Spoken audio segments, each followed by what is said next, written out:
Mishban. And Mishban is a feast to feed the society and the poor people. This is something called Isalu Thawab, meaning that the reward is being redirected to the deceased. And this total arrangement is for my late parents and late brother-in-law.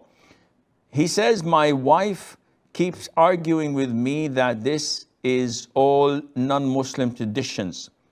Can you give us an advice? First of all, your wife is knowledgeable and what she's saying is true. In Islam, if a person dies, we are to mourn that person for 3 days, with the exception of a widow. She mourns for 4 months and 10 days.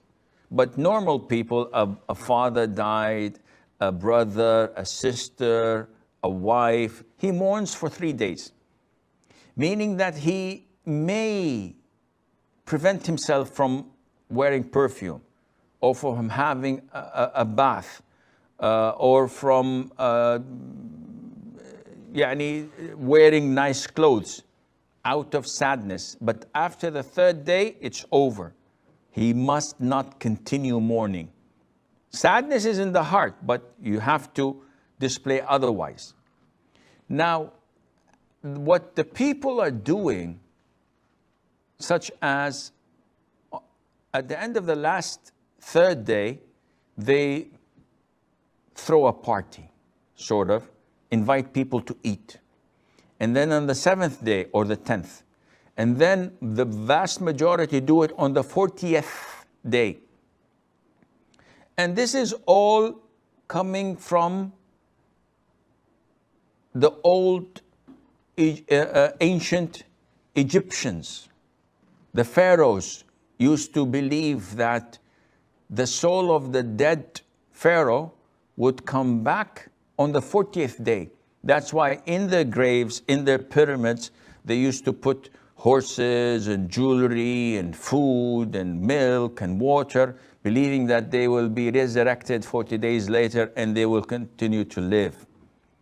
And this came down to us, and the Muslims now are doing it. Then they celebrate the anniversary of the deceased every single year. Not only that, they gather people and they feed them and they make a feast. This is all innovation. It was never done by our Prophet ﷺ, whom we assumingly take as our role model. He is the representative of Islam to us. So if he did not do it, and if his companions did not do it, does our scholars know more? Or do our scholars know more? Is this logical? Do those who preach and insist on these innovations invading us, do they know more than the Prophet ﷺ? If they say no, then alhamdulillah. If they say, well, don't say well. You're a Muslim, you should follow the Prophet ﷺ and his companions. They say, it's not harmful. Ya akhi, how would you know it's harmful or not? If you do not follow the footsteps of the Prophet ﷺ, you will be misguided to somewhere else. You will not end up in paradise. If you follow his footsteps, you will definitely end up with him, with the grace of Allah Azza wa Jal. So this is totally not acceptable, and it is an innovation.